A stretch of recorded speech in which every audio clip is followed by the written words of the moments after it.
चला मित्रांनो, आज आपण मानसशास्त्रात पुढचा भाग पाहणार आहोत. तो म्हणजे अध्ययन प्रक्रिया.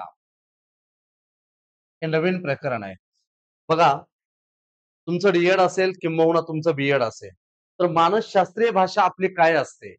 पण शिकणे, शिकवणे या शब्दाच्या ऐवजी आपल्याला अध्ययन, अध्यापन म्हणायचं आहे.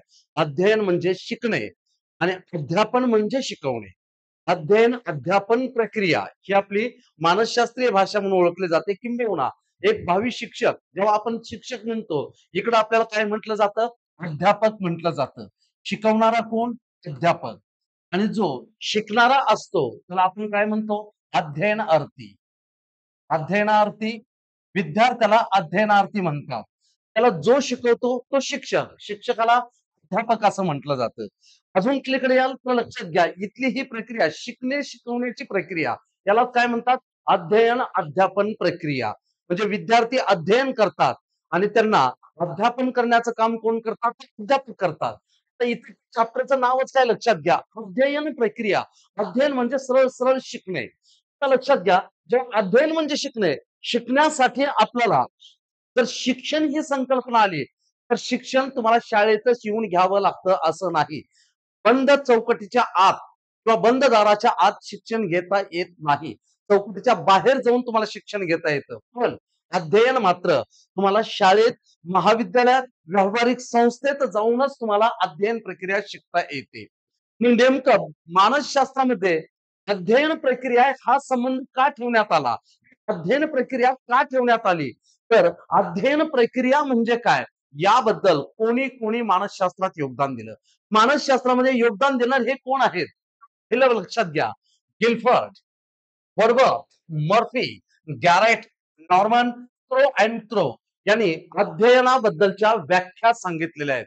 नेमकं अध्ययन म्हणजे काय याबद्दलच्या व्याख्या इतक्या मानसशास्त्रज्ञांनी गिल्फर्ड पासून क्रो अँड क्रो पर्यंत या लोकांनी, या मानसशास्त्रज्ञांनी आपल्या मानसशास्त्राच्या व्याख्या सांगितल्या. आता यांच्या व्याख्येमध्ये काय लक्षात घ्यायचं? यांच्या व्याख्या जशाला तशा पाठ करायची आवश्यकता नाही. अध्ययन म्हणजे काय? तर सरळ अर्थ आहे, अध्ययन म्हणजे शिकणे. या वाक्याला अनुषंगाने कोणताही मतितार्थ त्यातून निघत असेल किंवा 4-5 ओळीची व्याख्या असेल तर मर्मदृष्टी वापरायची.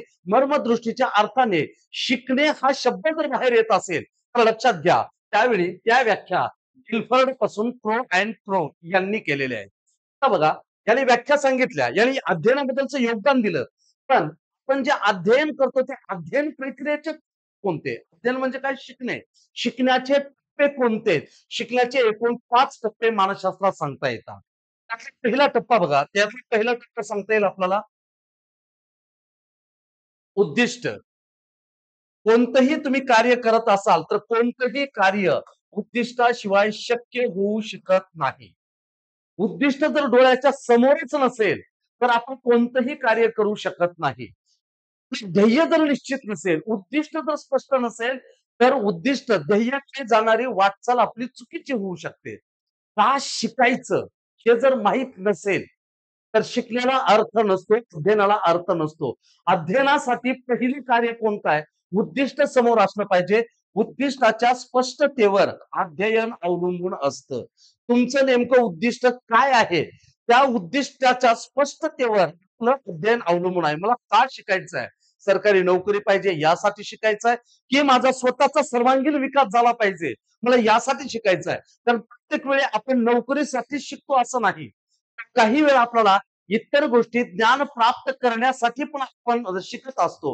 म्हणजे का शिकतो त्याचं उद्दिष्ट अगोदर आपल्या समोर क्लिअर असलं पाहिजे. म्हणून उद्दिष्टाच्या स्पष्टतेवर अध्ययन म्हणजे शिकणे हे अवलंबून असते. दुसरा टप्पा प्रेरणा. कोणतीही गोष्ट तुम्ही करत असाल तर प्रेरणेशिवाय कोणतीही गोष्ट शक्य नाही. उद्दिष्टापर्यंत जायचं आहे तर आपल्याला प्रेरणा आवश्यक आहेच. प्रेरणा काय असते लक्षात घ्या. जर विद्यार्थ्याला मी आता वर्गात शिकवतोय किंवा तुम्ही उद्या चालून जेव्हा अध्यापक म्हणून तुम्ही 1ली ते 5वी किंवा 6वी ते 8वी किंवा 12वी पर्यंत तुम्ही शिकवायला थांबणार आहात.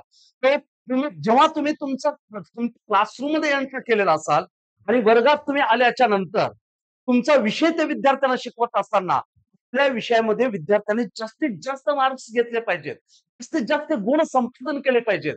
मग यासाठी काय करायच्या? स्पर्धा ठेवायच्या आणि त्या स्पर्धा ठेवल्याच्या नंतर त्यामध्ये बक्षिसं ठेवायची.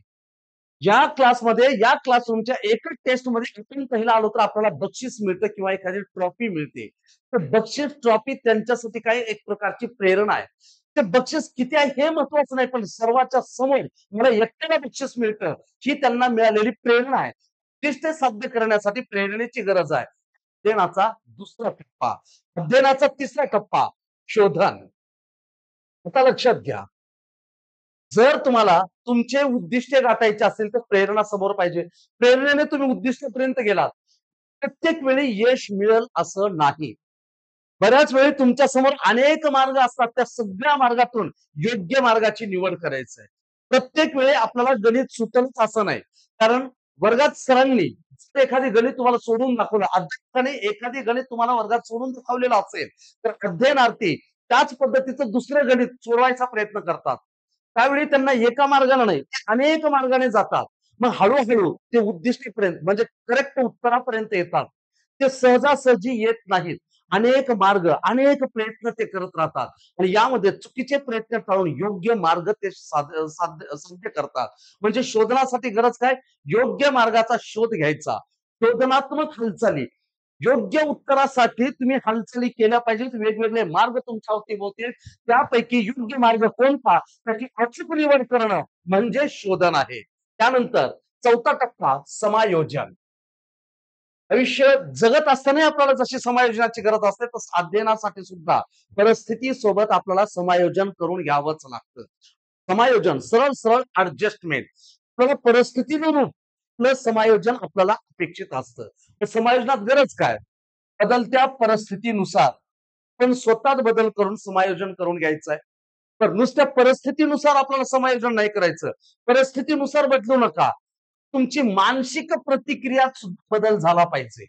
परिस्थिती बदलत असेल तर आपण एखाद्या गोष्टीबद्दल जो विचार करतो त्याला मानसिक प्रक्रिया म्हणतात. मानसिक प्रक्रियेमध्ये सुद्धा आपला बदल झाला पाहिजे. परिस्थितीनुसार जे बदल करतो त्याला म्हणतात समायोजन आणि हा आहे अध्ययनाचा चौथा टप्पा. आणि पाचवा टप्पा आहे वर्तनाची पुनर्रचना. पण जे वर्तन करतोय त्याची पुनर्रचना. एक गोष्ट एक करून चालणार नाही. तुम्हाला एकदा जर समजा उजळणीचा धडा पाठ झाला, 15चा धडा पाठ झाला, तुम्ही लगेच ते काय करणार? मला ते 15चा पाढा येतोच. यासाठी तुम्ही काय करणार? पुन्हा ते वाचणार नाही. तर पुन्हा वाचणार नाही याचा अर्थ पुन्हा ते विसरून जाणार आहे. कारण तुम्ही मुळात त्याला पाठांतर सिस्टीमने गेलेला आहात. जर तुम्ही पाठांतर सिस्टीमने जात असाल तर अडचणी काय निर्माण होतात? नंतर ते विसरत नाहीत. त्याला जर विसरू द्यायचं नसेल, तर वर्तनाची पुनर्रचना कशी? योग्य कृती, हालचाल. योग्य कृती, हालचाल यांच्या संयोगाने विशिष्ट वळण लागतं आणि तुमचं पुनर्रचना सुकर होते. म्हणजे तुम्हाला काय करायचं आहे? वर्तनाचं पुनर्रचना जर करायची असेल, योग्य कृती अपेक्षित आहे, हालचालीचा संयोग अपेक्षित आहे. म्हणजे समजा तुम्ही टंकलेखन करत आहात किंवा टायपिंग करत आहात. तुम्हाला टायपिंग व्यवस्थित येते. तर टंकलेखन करत असताना बोट विनाकारण तुम्ही जास्तीत जास्त 2 बोटामध्ये विनाकारण अंतर जास्त घ्यायला किंवा बोट मागे पुढे करू लागलात. अशा वेळी तुम्हाला निश्चित वेळेमध्ये ते पुन्हा पण पोहोचता येत नाही. एकतर वेळ लागेल, व्यवस्थित ते टंकलेखन होणार नाही. मग तुम्हाला काय करावं लागेल? ज्या पद्धतीने तुम्ही शिकलेला त्याच पद्धतीने एकदा सराव करायचा आहे. म्हणजे योग्य कृती करायचा आहे. हालचाल याचा संयोग जोडायचा आहे. जर असं केलात तर विशिष्ट वळण तुमच्या वर्तनाला लागतं. दुसरी गोष्ट त्यामुळं पुनर्रचना सुकर म्हणजे सोपी होऊन जाते. अशा अध्ययनाचे या अध्ययन प्रक्रियेचे एकूण 5 टप्पे. पहिला टप्पा उद्दिष्टाशिवाय अध्ययन नाही. उद्दिष्ट प्राप्त करायचं तर प्रेरणा पाहिजे. प्रेरणा जर पाहिजे असेल तर शोधन, योग्य मार्ग शोधला पाहिजे. जर मार्ग सापडलेला असेल, समायोजन, परिस्थितीसोबत स्वतःला बदलून घ्या. पाचवं असेल वर्तनाची पुनर्रचना. हे सगळं केल्याच्या नंतर आपल्याला विशिष्ट वळण मिळालं तरच आपलं अध्ययन हे सुकर होतं. हे 5 अध्ययन प्रक्रियेचे टप्पे. अध्ययन प्रक्रियेमध्ये दुसरी गोष्ट काय आपल्याला सांगते पाहूया.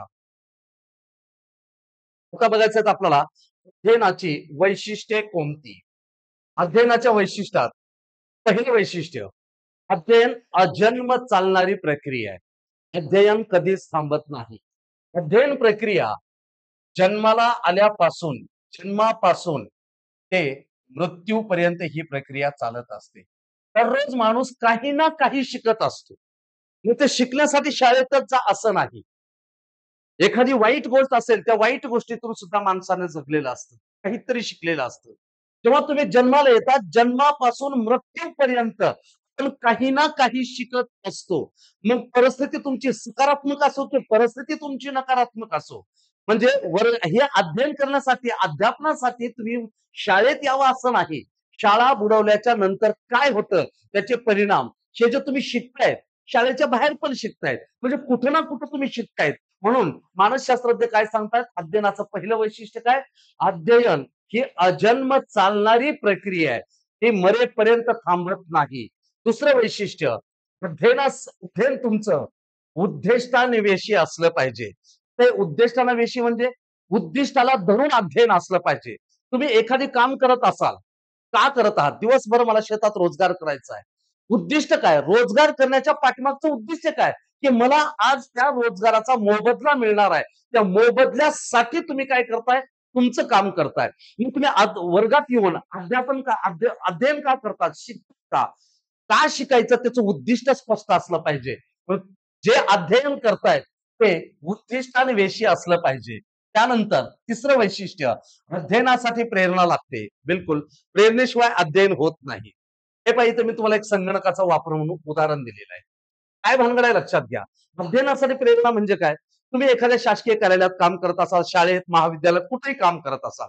तुम्ही ॲज अ कारकून किंवा एक क्लार्क म्हणून तुम्ही काम करत असाल. तुमच्या बाजूला संगणक आणून ठेवलेला आहे. पण तुम्हाला काम करत असताना त्या संगणकाची काहीही गरज नाही. तुम्ही त्या संगणकाचा वापरही करत नाही. पण जर समजा असं सांगण्यात आलं, ज्याला कुणाला संगणक वापरता येतं, त्याला प्रमोशन दिलं जाईल. त्याला बढती दिली जाईल.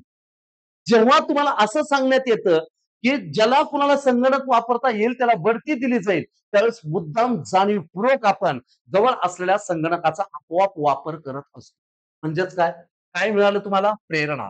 कोणतीही गोष्ट करण्यासाठी प्रेरणा मिळाल्याच्या नंतर ती गोष्ट अजून वेगाने पुढे जाते. त्यानंतर शोधनात्मक हालचाली आता सांगितलं. कोणतंही कृती करत असताना यश सहजासहजी मिळत नाही. एखादी गोष्ट साध्य करत असताना आपल्या अवतीभोवती काही मार्ग चुकीचे असतात, काही मार्ग हे बरोबर असतात. चूक आणि बरोबर यातला आपल्याला फरक ओळखता आला पाहिजे आणि योग्य मार्ग ओळखून त्याला आपल्या ध्येयाकडे जाता आलं पाहिजे. त्यानंतर सरावाचे महत्व. कोणतंही काम करा. अध्ययनात सगळ्यात महत्वाची गोष्ट आहे तो म्हणजे सराव. जितका सराव होईल आपल्याकडे म्हण आहे, प्रॅक्टिस मेक्स मॅन परफेक्ट. जितका सराव तुमचा जास्त असेल, तितकं तो तुम्हाला परिपूर्ण बनवत असतो. अध्ययनामध्ये सर्वात जास्त महत्व कशाला देण्यात आलेलं आहे? तर प्रॅक्टिस अर्थात सरावाला. सरावाच्या महत्वानेच माणूस हा परिपूर्ण होत असतो. त्यानंतर 6वं वैशिष्ट्य आहे, मर्मदृष्टी असली पाहिजे. तर मर्मदृष्टी म्हणजे काय लक्षात घ्या. क्रिटिकल समस्या तुमच्या समोर आहे. गणित सुटत नाही. गणित तर दिलेलं आहे. सरने अशा आशयाचे गणित आपल्याला शिकवलेत. पण उत्तरापर्यंत आपण पोहोचत नाही. म्हणून आपण प्रयत्न करणं सोडून देत नाही. 2, 3 वेळा, 4 वेळा, 5 वेळा ते गणित सोडवण्याचा प्रयत्न करतो. आणि हे गणित सोडवत असतानाच अचानक आपल्याला कुठलातरी एक मार्ग सापडतो. तो मार्ग सापडल्यानंतर बरोबर तुम्ही अचूक उत्तरापर्यंत जातात. त्याला म्हणायचं मर्मदृष्टी. मर्मदृष्टी म्हणजे प्रयत्न करत असताना अचानक यश सापडत जाणं किंवा त्या यशाला शोधून काढणं त्याला म्हणतात मर्मदृष्टी. आणि या मर्मदृष्टीसाठी तुमच्याकडे असलेल्या अनुभवाचा उपयोग करा. अनुभवाचा उपयोग कसा करा? सरांनी गणित शिकवलं, शिक्षकाने आपल्याला हे गणित शिकवलं, या आशयाचं गणित शिकवलं. याचा अगोदर तुम्ही अनुभव घेतला, त्या अनुभवाचा वापर करून 3-4 वेळा गणित केलात, मर्मदृष्टी सापडली, अचूक उत्तरापर्यंत तुम्ही चाललात, त्याला म्हणायचं मर्मदृष्टी. आणि 7वं अध्ययनाचं वैशिष्ट्य आहे वर्तनाची पुनर्रचना. एवढ्या सगळ्या गोष्टी परत तुम्हाला व्यवस्थित पुनर्रचना म्हणजे काय? ते सगळं तुम्ही प्राप्त केलात, पण ते एका योग्य आणि विशिष्ट वळणानं जाऊ द्यायचं असेल, तर मग मात्र वर्तनाची पुनर्रचना अपेक्षित असते. आणि 8वं वैशिष्ट्य आहे निवड पूर्ण क्रिया. अध्ययन करत असताना आपल्याला आपली क्रिया निवड पूर्ण असली पाहिजे. उदाहरणार्थ, तुम्ही 10वी पास झालात आणि पुढे तुम्हाला शिकायचं आहे. 10वी पास झाल्याच्या नंतर तुम्हाला वेगवेगळ्या फॅकल्टीज आहेत, वेगवेगळे क्षेत्र आहेत. तुम्ही आर्ट्स, सायन्स, कॉमर्स, तुम्हाला ज्या क्षेत्रात जायचं तुम्ही त्या क्षेत्रात जाऊ शकता. लक्षात घ्या, जेव्हा तुम्ही एकच क्षेत्र निवडलात, निवडलेल्या क्षेत्राला तुम्ही शेवटपर्यंत न्यायचं आहे. तर निवड करताना निवड पूर्ण क्रिया. तुमची निवड अचूक असली पाहिजे. अनेक क्षेत्रापैकी एकच क्षेत्र निवडून त्या क्षेत्राला शेवटपर्यंत नेणं त्याला म्हणतात निवड पूर्ण क्रिया. हे तुमच्या अध्ययनाची वैशिष्ट्य. अध्ययनाच्या वैशिष्ट्याबरोबरच आपल्याला अध्ययन प्रक्रियेमध्ये पुढचा घटक पाहायचा आहे. अध्ययनावर परिणाम करणारे घटक कोणते? अध्ययनावर परिणाम करणारे घटक म्हणजे आपण जो अभ्यास करतोय किंवा वाचन करतोय, जे शिकतोय, त्या शिकण्यावर परिणाम करणारे घटक कोणते? आपण जो अभ्यास करतोय त्यावर परिणाम करणारे घटक, त्यालाच म्हणायचं अध्ययनावर परिणाम करणारे घटक. अध्ययनावर परिणाम करणाऱ्या घटकाची दोन भागात तुम्ही विभागणी करू शकता. पहिला भाग आंतरिक घटक, दुसरा बाह्य घटक. आंतरिक घटक हे कधीच दिसू शकत नाहीत. त्या इन्नर फिलिंग्ज आहेत आणि बाह्य घटक डोळ्याला दिसू शकतात. हे आंतरिक घटक दिसत नाहीत. शरीराच्या आतमध्ये जी मानसिक प्रक्रिया असते त्याला आंतरिक घटक असं म्हणतात. आणि लक्षात घ्या, मी अगोदरही तुम्हाला सांगितलंय, मानसशास्त्र हा विषय समजून घ्यायचा विषय आहे. एकदा त्या प्रश्नाचं प्रश्न समजला की उत्तर आपल्याला बरोबर समजून येतं. त्या आंतरिक घटकामध्ये काय काय असतं? आंतरिक घटक कधीच दिसून येत नसते, ते जाणवतात पण दिसून येत नाहीत. मग आपण जे अध्ययन करायलोय त्या अध्ययनावर आंतरिक घटक कोणते परिणाम करतात? पहिला आहे अनुवंश. यावर आपण अगोदर खूप चर्चा केलेली आहे. अनुवंशावर आपण अगोदर चर्चा केलेली आहे. अनुवंश, गर्भधारणेच्या वेळेसच अनुवंश आपल्यावर परिणाम करत असतो. अनुवंशाचा आपल्या अध्ययनावर परिणाम होतो. दुसरा आहे वय. विशिष्ट तुमचं अध्ययन करत असताना वय काय असतं, वयाचा फरक काय, तफावत काय, त्यानंतर परिपक्वता. जर तुम्हाला शिकायचं असेल तर तुमची शारीरिक क्षमता किती आहे, परिपक्वता, आपल्या शरीराची परिपक्वता. आपण अध्ययन करण्यासाठी आपल्याला आपलं शरीर साथ देतं का, म्हणजे मानसिक तुमची कणखरता, शारीरिक परिपक्वता, शारीरिक क्षमता, यावर तुमचं अध्ययन अवलंबून असतं. अध्ययन करायचं आहे तर पुढचा घटक आहे प्रेरणा. पण रिपीट तिसऱ्या वेळेस प्रेरणा घेतो, लक्षात घ्या. त्यानंतर अवधान व अभिरुची. अवधान, एखाद्याचं लक्ष खेचून घेणं, एखाद्याचं लक्ष आपल्याकडे आकर्षित करून घेणं, त्याला म्हणतात अवधान. अभिरुची, गोडी लावणे किंवा आवड निर्माण करणे. एखाद्या गोष्टीत त्याची आवड निर्माण करायचं आहे, अवधान खेचायचं आहे, त्याचं लक्ष खेचून घ्यायचं आहे आणि त्याला त्याच्यात गोडी लावायचं आहे. आपलं अध्ययन तसंच आहे. जेव्हा विद्यार्थी अध्ययन करत असतो, ते अध्ययन करत असताना शिक्षकाचं काम आहे की त्या अध्ययनाकडे त्या विद्यार्थ्याचं लक्ष खेचून घेणं आणि त्या जे जे अध्ययन केलं जातं त्या अध्ययनामध्ये त्या विद्यार्थ्यांची आवड निर्माण करणं. Create interest in syllabus and को करिक्युलम. तुमचा पाठ्यक्रम असेल की तुमचा सिलेबस असेल, त्यामध्ये विद्यार्थ्यांची आवड निर्माण करणं, त्याला म्हणतात अभिरुची. आणि शेवटचा आंतरिक घटक आहे इच्छाशक्ती. इच्छाशक्तीच्या जोरावर तुमचं अध्ययन तुम्हाला अवलंबून असतं. जर तुम्ही गणित हा विषय अवघडच आहे म्हणून बसलेला असाल, इच्छाशक्ती अगोदरच तुमची तयार झाली नाही, हा विषय अवघड आहे, मला नाही कळणार, प्रयत्न करून बघा, एकदा मनावर घेऊन बघा, तुमच्या इच्छाशक्तीला प्रबळ करा आणि गणिताकडे व्यवस्थित लक्ष द्या.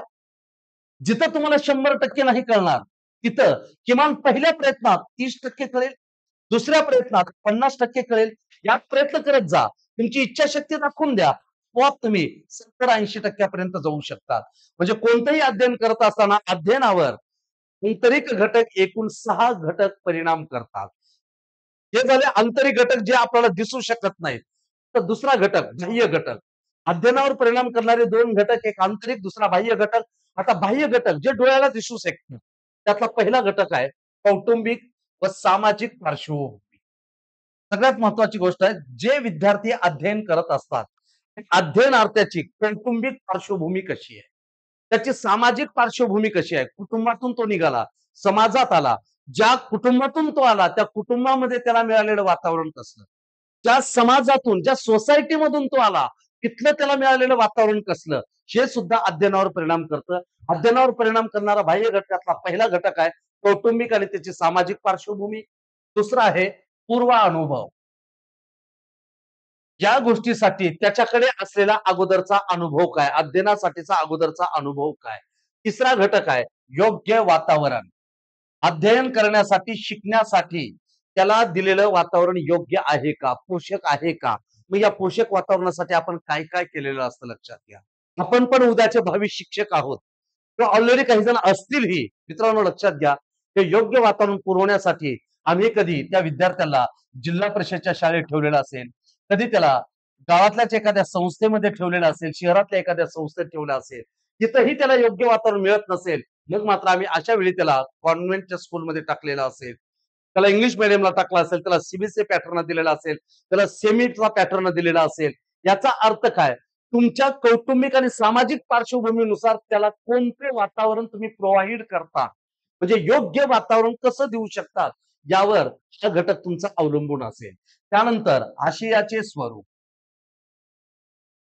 जे अध्ययन त्याच्या समोर देतात त्याचं स्वरूप कसं असलं पाहिजे, आणि अध्ययन पद्धती, अध्यापन पद्धती नाही, अध्ययन पद्धती, त्याच्या शिकण्याच्या पद्धती कशा असतील, त्याला कोणत्या मार्गाने शिकायला आवडतं, त्याला मार देऊन शिकवायला आवडतं, म्हणजे शिकायला आवडतं, की त्याला प्रेमानं समजावल्याच्या नंतर त्याला ती पद्धत आवडते, त्याची अध्ययन करण्याची नेमकी पद्धत काय, या सगळ्या गोष्टी बाह्य घटकात येतात.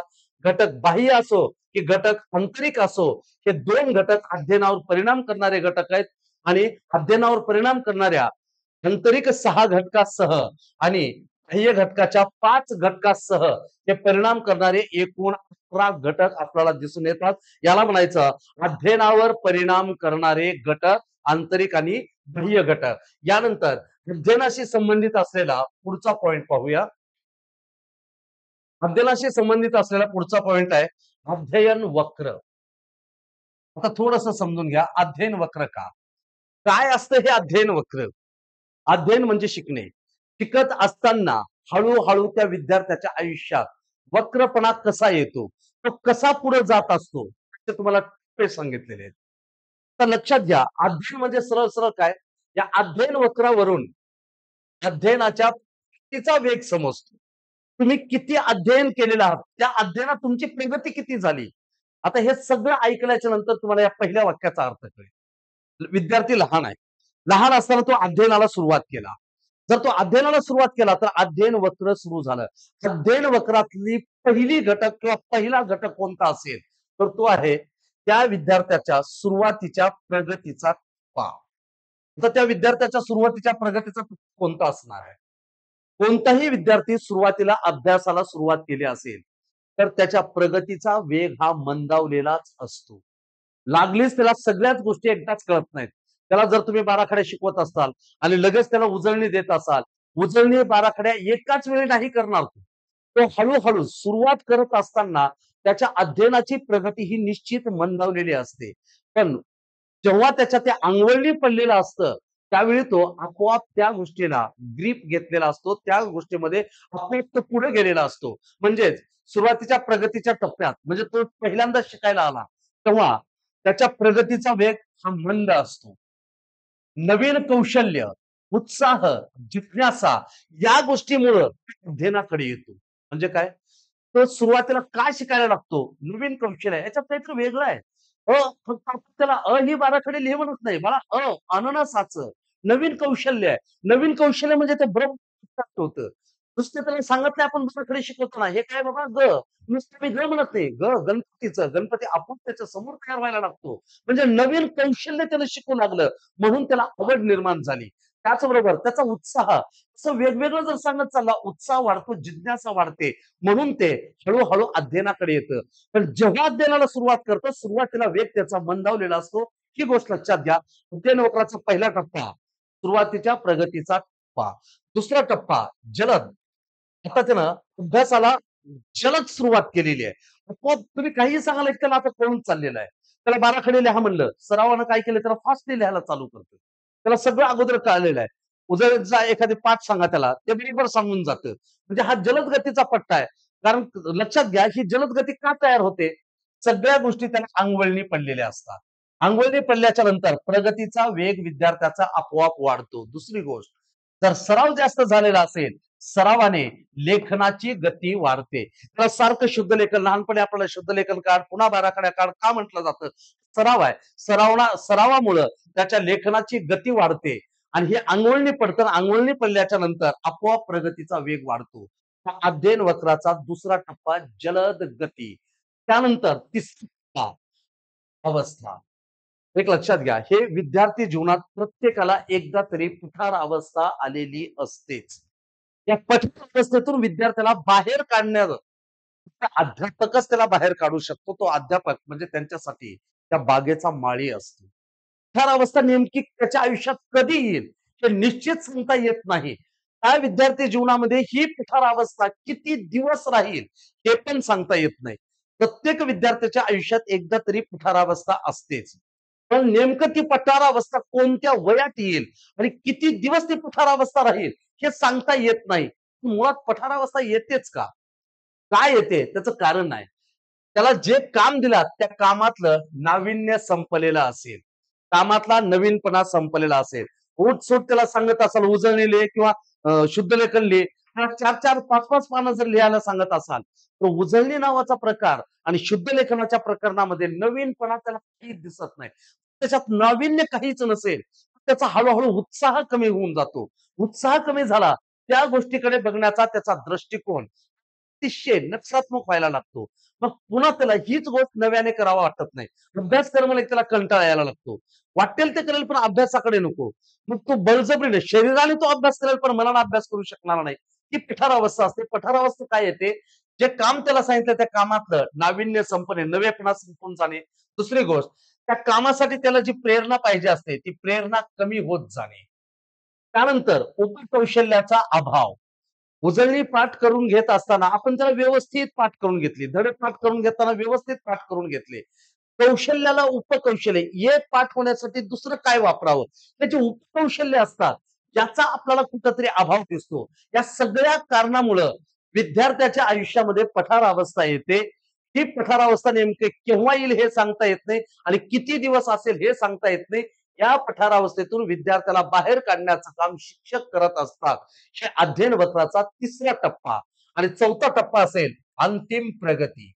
इथं मात्र विद्यार्थी पठार अवस्थेतून जेव्हा तो बाहेर येतो, पठार अवस्थेतून बाहेर येण्यासाठी काय काय करावं लागतं? एकतर तुम्हाला त्याला पठार अवस्थेतून बाहेर आणण्यासाठी शाळेत खेळाचे नियोजन करावं लागतं. संगीताचे कार्यक्रम ठेवावे लागतात. या सगळ्यांचं मिळून वार्षिक एक स्नेह संमेलन, एक गॅदरिंग ठेवावी लागते. विद्यार्थ्यांना ज्यांना खेळात आवड आहे, ते खेळात येतील. 4 दिवस खेळामध्ये रमू द्या. सांस्कृतिक कार्यक्रमात रमू द्या. अभ्यास सोडून त्यांना त्यांना आवडीच्या क्षेत्रात त्या विद्यार्थ्यांना त्यांच्या कलागुणांना एकदा वाव द्या. जेव्हा ते खेळात एकुप्याने जोमाने येतात, माझाच इव्हेंट पहिला आला पाहिजे, डान्समध्ये मीच पहिला आला पाहिजे, कुस्तीमध्ये मीच पहिला आला पाहिजे. इथं जी जिज्ञासा त्याच्यात प्राप्त होते, इथं जी जिद्द प्राप्त होते, तीच जिद्द 4 दिवसापुरतं मर्यादित राहत नाही. त्या खेळामध्ये त्याला हे सगळं मिळालं, मलाच पहिला यायचं आहे. यासाठी त्यानं ज्या प्रेरणेनं उठून येतं, तेच त्याला नंतर वर्गात कामाला येतं. मी अभ्यास का करतो? मलाच वर्गात पहिला यायचं आहे. कठार अवस्थेतून जो विद्यार्थी बाजूला येतो, त्यावेळी त्यानं त्याच्याकडे असलेल्या सगळ्या कौशल्यावर प्रभुत्व प्राप्त केलेलं आहे. तो डॉमिनंट होतो. त्या स्लॅबसवर आता त्याला वर्चस्व मिळवलेलं असतं. म्हणून कौशल्यावर जेव्हा त्यानं प्रभुत्व मिळवतं, तेव्हा त्याची अंतिम प्रगती असते. म्हणजे हा प्रगती त्या अध्ययन वक्राचा 4था टप्पा आणि 5वा आहे परिसीमा. शेवटी कोणतंही कितीही काम करा त्याला मर्यादा असतेच. तुम्ही कितीही पळा, वाचनाची गती तुमची कितीही वाढू द्या, एका सेकंदात तुम्ही पान वाचू शकत नाही. वाचन तुमचं फास्ट आहे हे मान्य करू, पण वाचन तुमचं एवढं फास्ट झालंय याचा अर्थ असं नाही एका सेकंदात अख्खं पान आपण वाचू शकत नाही. कोणतंही कार्य करा त्या कार्याला मर्यादा असतात, त्या कार्याला परिसीमा असतात. वास्तविकता परिसीमा म्हणजे तुमच्या प्रगतीच्या मर्यादा आणि परिसीमा 3 प्रकारच्या असतात मानवी आयुष्यामध्ये. या परिसीमा 3 पद्धतीच्या सांगता येऊ शकतात. त्यातली पहिली परिसीमा व्यावहारिक परिसीमा. आता व्यावहारिक परिसीमा म्हणजे काय? तुमच्याकडे ते गोष्ट प्राप्त करण्याचं क्षमता आहे. पण गरज वाटली तरच ती क्षमता तुम्ही बाहेर काढालात. उदाहरणार्थ, तुम्ही रस्त्याने चाललात आणि तुमच्या पाठीमागं पिसाळं कुत्रं लागलेलं आहे. आणि पिसाळं कुत्रा हे तुम्हाला माहिती पण कोणीतरी सांगितलं, अरे ते पिसाळं कुत्रा तुझा चावा घेणार आहे. त्यावेळी तुम्ही इतक्या क्षमतेनं पळणारे असतात, इतक्या क्षमतेनं की त्या कुत्र्यापेक्षा तुमचा वेग जास्त असतो. मग त्या कुत्र्यापासून तुमचा बचाव होतो. लक्षात घ्या, तुमच्याकडे पळण्याची इतकी क्षमता असताना इतर वेळी ही क्षमता तुम्ही बाहेर काढलात का? नाही. गरज असताना तुमच्यातली क्षमता बाहेर काढतात. त्याला म्हणायचं व्यावहारिक परिसीमा. अभ्यासात पण तेच आहे. तुमच्याकडे अभ्यासाचा व्यासंग मोठा आहे. तुम्ही अभ्यासाचा व्याप दांडगाय तुमच्याकडे. गरजेपुरतच तुम्ही करतायत. कोणत्याही गोष्टीला मर्यादा येतात. गरजेपुरतं तुम्ही करतायत. म्हणजे पहिली व्यावहारिक परिसीमा. दुसरी सैद्धांतिक परिसीमा. व्यावहारिक परिसीमेपेक्षा थोडं पुढे या. बौद्धिक लेवलचे असते त्याला सैद्धांतिक असं म्हणतात. पण त्याला सुद्धा मर्यादा येतात. त्याच्या पलीकडे तुम्हाला जाता येत नाही. कारण 6वीला जेवढा सिलेबस ठेवलाय तेवढाच तुम्हाला पाठांतर करायचं आहे. याच्या पलीकडे जाऊन 6वीचा अभ्यास संपला म्हणून त्याच वर्गात असताना 7वीचा अभ्यासक्रम करू शकत नाही. त्याला सैद्धांतिक परिसीमा म्हणतात. आणि तिसरी आहे शारीरिक परिसीमा. शेवटी काही जरी केला परिसीमा म्हणजे मर्यादा. शेवटी तुम्हाला मर्यादा कुठं नसल्या तिसऱ्या ठिकाणी मर्यादा येतात. किती वेळ अभ्यासाला बसणार आहात? तुमचं शरीर साथ देत नाही. बसून बसून अंग दुखायला लागतं. सारखं हातात पुस्तक घेऊन तुमच्या डोळ्याचे स्नायू दुखायला लागतात. म्हणजे शरीर कुठंतरी तिथं शरीराची सुद्धा मर्यादा संपून जाते. त्याला म्हणतात शारीरिक परिसीमा. अशा परिसीमा एकूण 3 प्रकारच्या आहेत. हे आहे तुमचं अध्ययन वक्र. विद्यार्थी अध्ययनाला जेव्हा सुरुवातीपासून सुरू करतो, तेव्हा सुरुवातीच्या टप्प्यात मंद प्रगती असेल, त्यानंतर जलद प्रगती होते. हे सगळं झालं की अचानक त्याच्या आयुष्यामध्ये पठारावस्था येते. पुन्हा यातून बाहेर पडला, पुन्हा अंतिम प्रगती साध्य करतो. अंतिम प्रगती साध्य केल्याच्या नंतर मग मात्र त्या गोष्टीला परिसीमा त्याला मर्यादा येतात. त्या मर्यादा 3 प्रकारच्या आहेत. पण विद्यार्थ्याला फक्त व्यावहारिक परिसीमेपर्यंत आणू नका. हे 2 त्याच्या हातात येतील तेव्हा येतील. पण एक शिक्षक म्हणून विद्यार्थ्याला व्यावहारिक परिसीमेच्या पलीकडे नेऊन सोडा. हे पहा. विद्यार्थ्याला शिक्षकाला काय करायचं आहे? व्यावहारिक परिसीमेपेक्षा जास्त कार्य करण्याची सवय लावा. ते हाती येतील न येतील, पण याच्यावर न थांबता व्यावहारिक परिसीमेपेक्षा पलीकडे जाऊ द्या. याला म्हणतात अध्ययन वक्र. आणि हे अध्ययन वक्राचे टप्पे. या अध्ययन वक्रातून आपल्याला काय साध्य करायचं आहे? या अध्ययन वक्रातून आपल्याला अध्ययनाच्या प्रगतीचा वेग समजतो. तो विद्यार्थी किती अभ्यास केलेला आहे, काय अभ्यास करतोय, काय शिकतोय. अध्ययन म्हणजे शिकणे.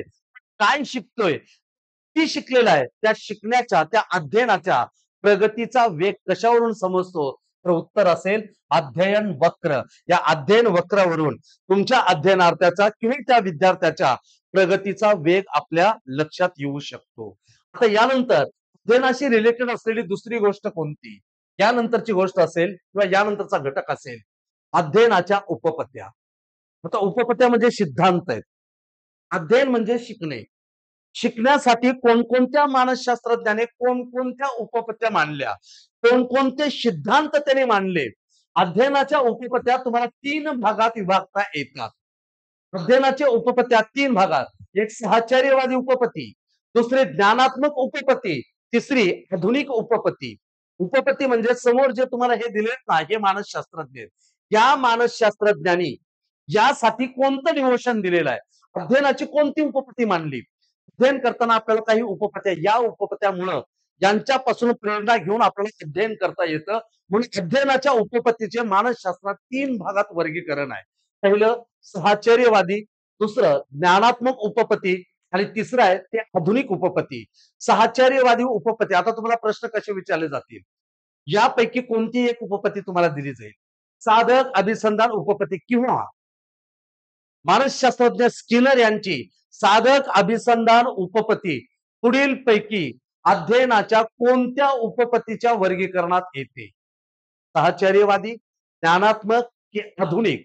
यापैकी नाही. याचा अर्थ ज्या ज्या उपपत्त्या दिलेल्या आहेत या साहचर्यवादी उपपत्त्या आहेत. जोड्या लावायला तुम्हाला प्रश्न विचारले जातात. साहचर्यवादी वेगळ्या, इकडे उपपत्त्या देतात, पुढे ते शास्त्रज्ञ दिले जातात. इकडे साहचर्यवादी, ज्ञानात्मक आणि आधुनिक. उदाहरणार्थ डॉक्टर ब्लूम यांची प्रभुत्व संपादन उपपत्ती ही पुढील पैकी अध्ययनाच्या उपपत्तीच्या कोणत्या वर्गीकरणात येते? प्रभुत्व संपादन उपपत्ती ही आधुनिक उपपत्ती म्हणून तिला ओळखली जाते. म्हणजे जेवढी उपपत्त्या दिल्या आहेत त्यांना 3 भागात आपण विभागलं. साहचर्यवादी, ज्ञानात्मक आणि त्याच्यानंतर आधुनिक उपपत्ती. साहचर्यवादी उपपत्तीमध्ये जे मानसशास्त्रज्ञ आहेत त्यांची आधी ओळख करून घेऊ. यातली पहिली उपपत्ती आहे ती म्हणजे प्रयत्न प्रमाद उपपत्ती. थॉर्नडाईक, मानसशास्त्रज्ञ थॉर्नडाईक यांनी प्रयत्न प्रमाद उपपत्ती मांडली. एक एक उपपत्ती आपल्याला बघत चालायचा. इथे फक्त ओळख करून देतोय. थॉर्नडाईक यांची साहचर्यवादी उपपत्ती कोणती? उत्तर प्रयत्न प्रमाद उपपत्ती. टॅवलॉव यांची साहचर्यवादी उपपत्तीचं नाव काय? अभिजात अभिसंधान उपपत्ती. ही टॅवलॉनं साहचर्यवादी उपपत्ती मांडली. त्यानंतर स्किनरची साहचर्यवादी उपपत्ती कोणती? साधक अभिसंधान उपपत्ती किंवा साधक अभिसंधान उपपत्तीचा जनक कोणाला म्हटलं जातं? ते असेल जे बी स्किनर. त्याचबरोबर वर्तनवादी उपपत्तीचा जनक कोणाला म्हणतात किंवा साहचर्यवादी वर्तनवादी उपपत्ती कोणी मांडली? उत्तर असेल से. वॉटसन. वॉटसन यांनी वर्तनवादी उपपत्ती मांडली, जी की साहचर्यवादी उपपत्तीमध्ये येते. त्यानंतर सानिध्य अध्ययन उपपत्ती कोणाची? तर सानिध्य अध्ययन उपपत्ती ही गुथ्री या मानसशास्त्रज्ञाची. आणि शेवट असेल पद्धतशीर वर्तन दृढीकरण उपपत्ती, जी आहे हल या मानसशास्त्रज्ञाची. या अलीकडे सांगितलेलं आहे ते साहचर्यवादी उपपत्ती. इथल्या इथं तुम्हाला हे वेगवेगळं का केलं? तर एकीकडे तुम्हाला उपपत्त्या दिल्या जातात, पुढे तुम्हाला मानसशास्त्रज्ञ देतात आणि योग्य जोड्या लावा. ते करेक्ट उत्तर आहेत. यांच्यापैकी तुम्हाला योग्य जोड्या लावा हे उत्तर दिलं जाईल. पुढे बघा, ज्ञानात्मक उपपत्ती. समाकारवादी उपपत्ती ही ज्ञानाकारवादी उपपत्ती म्हणून ओळखली जाते. ज्ञानात्मक समाकारवादी उपपत्ती मांडणारा मानसशास्त्रज्ञ कोण? कोहलर, कोफ्का, वर्धायमर. ही उपपत्ती एकट्याने नाही, याच्यासोबत कोहलर सोबत कोण आहे दुसरा? कोफ्का. त्यानंतर वर्धायमर. हे तीनही प्रसिद्ध मानसशास्त्रज्ञ आहेत. कोहलर, कोफ्का, वर्धायमर या तिघांनी ज्ञानात्मक उपपत्ती कोणती मांडली किंवा कोहलर, वर्धायमर, कोफ्का यांची ज्ञानात्मक उपपत्ती पुढील पैकी कोणती? या तिघांची मिळून उपपत्ती आहे समाकारवादी उपपत्ती, जिला ज्ञानात्मक उपपत्ती म्हणतात. ज्ञानात्मक मध्ये दुसरी आहे ज्ञानात्मक क्षेत्रीय उपपत्ती. कुर्ट लेविन या मानसशास्त्रज्ञाने ज्ञानात्मक क्षेत्रीय उपपत्ती मांडली. त्यानंतर असुबेल या मानसशास्त्रज्ञाची अर्थपूर्ण अध्ययन अनुदेशन उपपत्ती. जेरॉम ब्रुनर ज्ञानात्मक अध्ययन उपपत्ती आणि श्रेणीबद्ध अध्ययन उपपत्ती रॉबर्ट गॅग्ने. परत लक्षात घ्या, इकडं सहचर्यवादी उपपत्ती आहेत हे मानलेले मानसशास्त्रज्ञ. जोड्या लावामध्ये तुम्हाला पडतात ते जशाला तसं मी करेक्ट उत्तर काढून बाजूला दिले.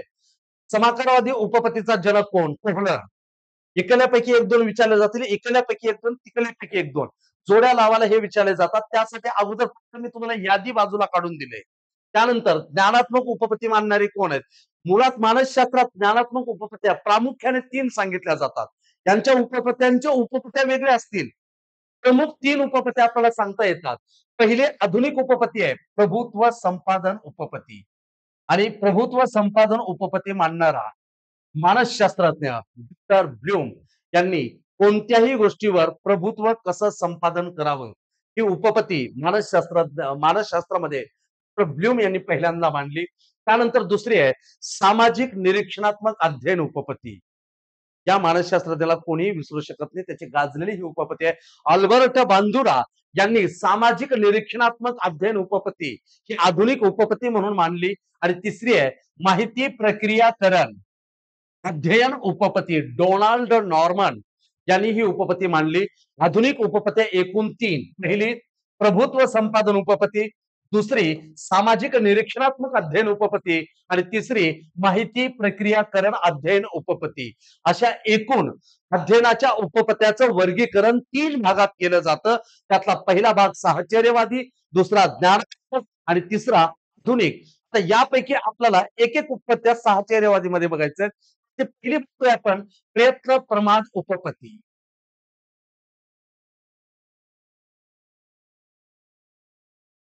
बघा मानसशास्त्रातली साहचर्यवादी मधली पहिली उपपत्ती.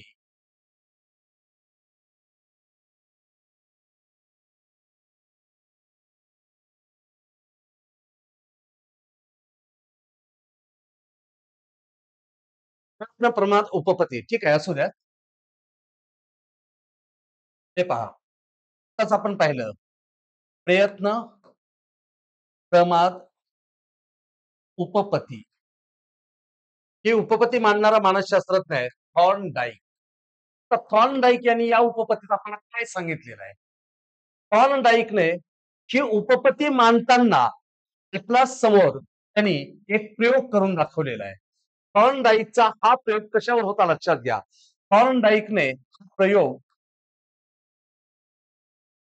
कुत्रा, मांजर आणि मासे यांच्यावर त्यांनी प्रयत्न प्रमाद उपपत्तीचा प्रयोग केलेला होता. यापैकी आपण एक प्रयोग पाहूया. मांजरावर केलेला त्यांचा प्रयोग आपण समजून घेऊ. त्यांनी इथं जे प्रयोग केले ते आपल्याला शाळेत विद्यार्थ्यांना या प्रयोगातून काय शिकता येते ते पाहायचं आहे. आता प्रयत्न प्रमाण उपपत्ती थॉर्नडाईक यांनी मांडली. यालाच काय म्हणतात? चुकत चुकत शिकणे. चुकत चुकत शिकणे. म्हणजे कसं शिकणे बघा. आतापर्यंत तुमच्या लक्षात आलं असेल, मांजराला एका पेटीमध्ये कोंडून ठेवलं जातं. हा पिंजरा आहे मांजराचा. मांजराला या पेटीमध्ये कोंडून ठेवलेला आहे आणि त्याच्या समोर माशाची एक थाळी आणून ठेवली जाते. त्याच्यासमोर एक ताट येतं. त्या ताटेमध्ये काय मासे असतात. त्या माशाची थाळी तिथं ठेवतात आणि मांजर या पेटीमध्ये आहे.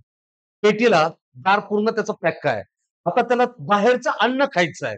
ते बाहेरचं अन्न इथं जर त्या मांजराला हे मासे जर खायचं असेल, माशाचं थाळी आहे इथं आणि ते जर मासे त्याला खायचे असतील, ते हे अन्न बघून आपोआप मासा इथे येतो, मांजर इथे येतं.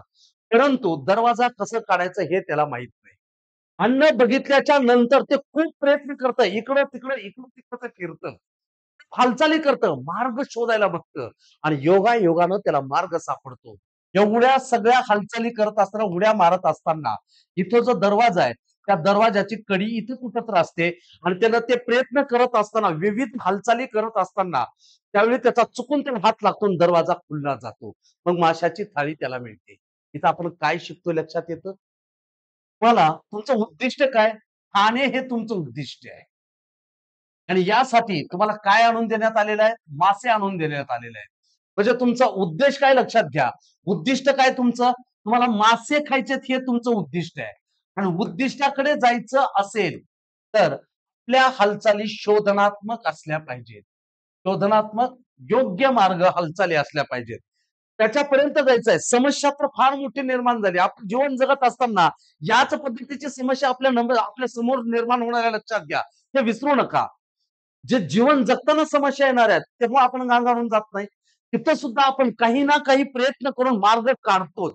योगायोगाने मार्ग सापडलेला असेल, लक्षात घ्या. योगायोगाने मार्ग सापडलेला असेल, आनंद येतोच. इथं सुद्धा मांजराला योगायोगानं ते बटन सापडलं.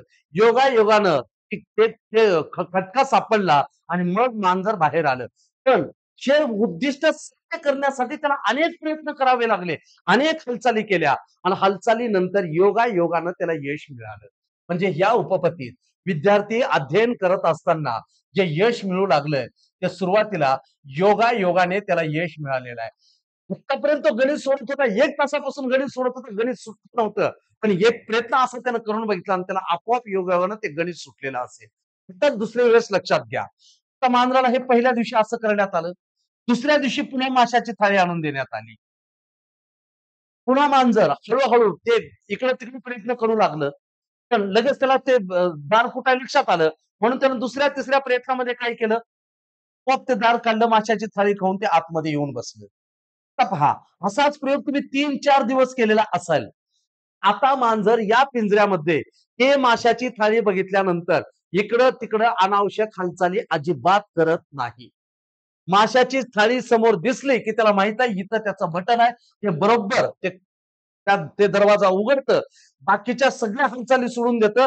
माशाची थाळी आली, इथं दरवाजा हे त्याला माहित आहे तेवढं त्यानं उघडतं आणि बरोबर माशाची थाळी घेतं. म्हणजे माशाची थाळी काय?